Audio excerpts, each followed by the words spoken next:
Hey, what's going on? Tony Purcell here, and I just barely got back from camping. I'm all dirty and stinky, and I'm just unloading the car. You can see here all the sleeping bag and everything in the car. And I went camping with my son, Lincoln, and he turns 3 this month, so this was our actually first camping trip ever, which is a ton of fun. And I want to share a quick story that happened on that camping trip.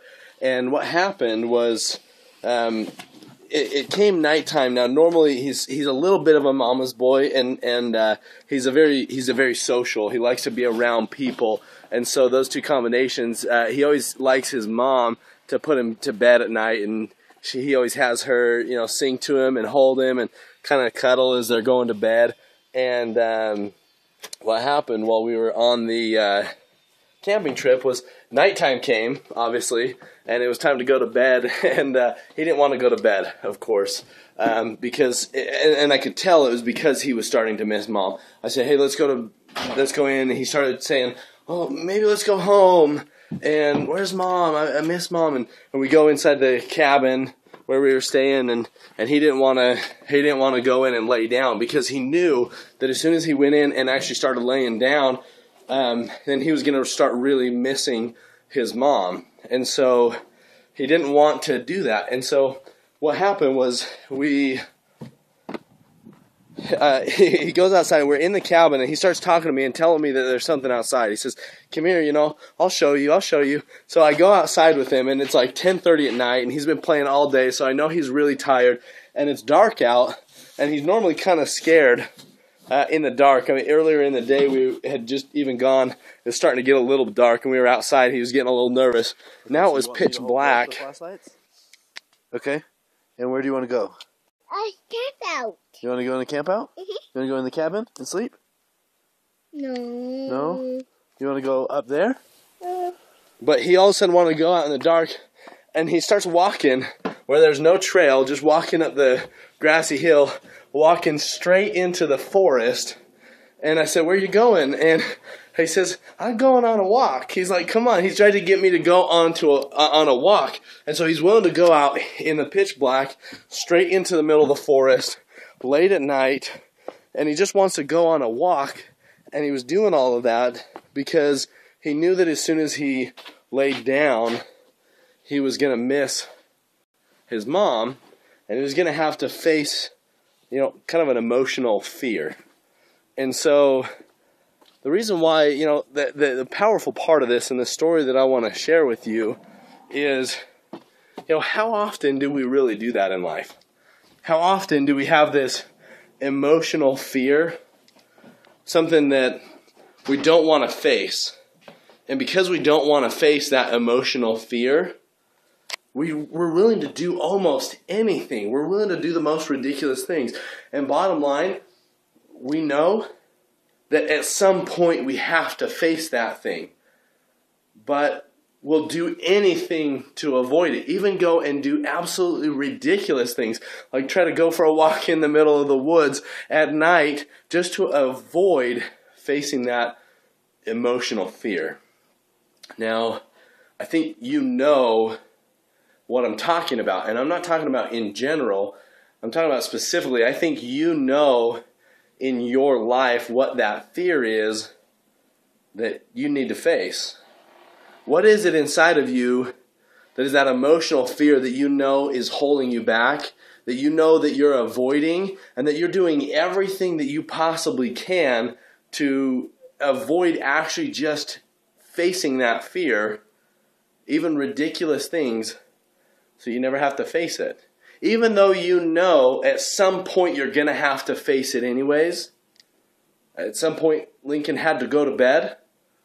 At some point, you're going to have to face that fear and deal with that emotional stuff that comes up when you deal with that, whether it's a past hurt, some kind of scar, something that's, some kind of trust issue, whatever it is that you don't want to face and you know you need to. And you know you have to at some point. So here's how the rest of the story went. After everything happened with, after he tried to go for a walk in the woods and everything, we went inside, and he was really upset, and he kept saying he wants to go home, and he started saying he was missing Mom.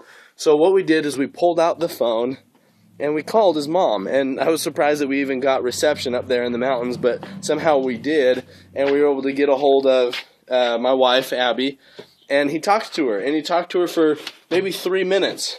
And then he was just like, okay, I'm good.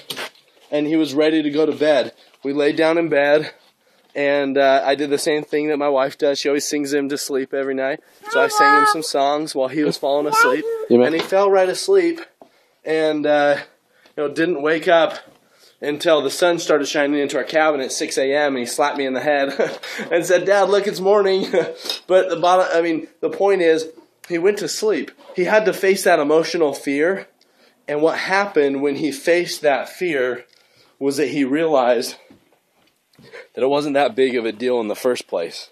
It wasn't really that scary. It wasn't really that hard. And there's something, it was really simple. He wanted to call Mom, so we could. Sometimes there's really simple little things that we can do to help us deal with those and help us to cope with those fears as we're facing them. And maybe we need a little support from somebody that we love and care about. But what we learn is that when we actually face those, there was really nothing to be afraid of in the first place. There's really nothing to be afraid of. And the longer you put it off, the longer your life is going to stay there. Now, Lincoln put this off for about 10 minutes. Hi, dear. And what most people do is they put it off for years. And it has a much bigger impact on them than just makes them a little bit tired. They may have some emotional stuff that they don't want to dig up, some things inside themselves and in their lives that they don't want to face. And they'll put it off for years, and it's affecting their marriage and their relationships. It's affecting their life, sometimes their weight, sometimes their finances, whatever it is. It's having a significant impact in their life, and they're still unwilling to face it, even though there's really nothing to be afraid of. And again, I keep saying they, but I'm going to change that to you. There's something that you need to face, and the time to face it is right now. No, don't put it off anymore. There's really nothing to be afraid of. Is the emotion going to come up? Are you going to have to face some stuff? Are you going to have to go through some emotional things? Yes. Lincoln got into bed, and he did miss his mom. Even after talking to her on the phone, he still missed her a little bit, saying goodbye to her on the phone. He missed her, and he faced it. And he pushed through. And he realized there was really nothing that scary in the first place. So now's your time. Face your fear. Whatever it is, whatever emotional thing that you know that you need to work on, stop putting it off. And that applies for right now, and that applies for every decision that you make. Because what you'll find is that most fear in your life, there's two types of fear. There's one fear that's a legitimate warning of your mind and your body telling you don't do that. And then there's another kind of fear, which is a fear that just holds you back and keeps you stuck. And it's not that hard to tell the difference if you really get clear. And you really just get present and focus and allow yourself to feel the fear and ask yourself, what's this fear? And then allow yourself permission to actually face what it is that you need to face. So face that fear, and as always, feel free to come join us on the Prosperity Team, because this is what we stand for. It's about you getting yourself to the highest possible level, making no more excuses, not putting things off anymore, actually facing what it is in your life that you need to face in the moment that you need to face it, and making the decisions that you know that you need to make in the moment you know that you need to make them. Because when you do that, you take yourself to the next level, and you take your life to the next level, you take your relationships to the next level, you take your finances to the next level. It works that way. So again, this is Tony Purcell, and I'll see you next time.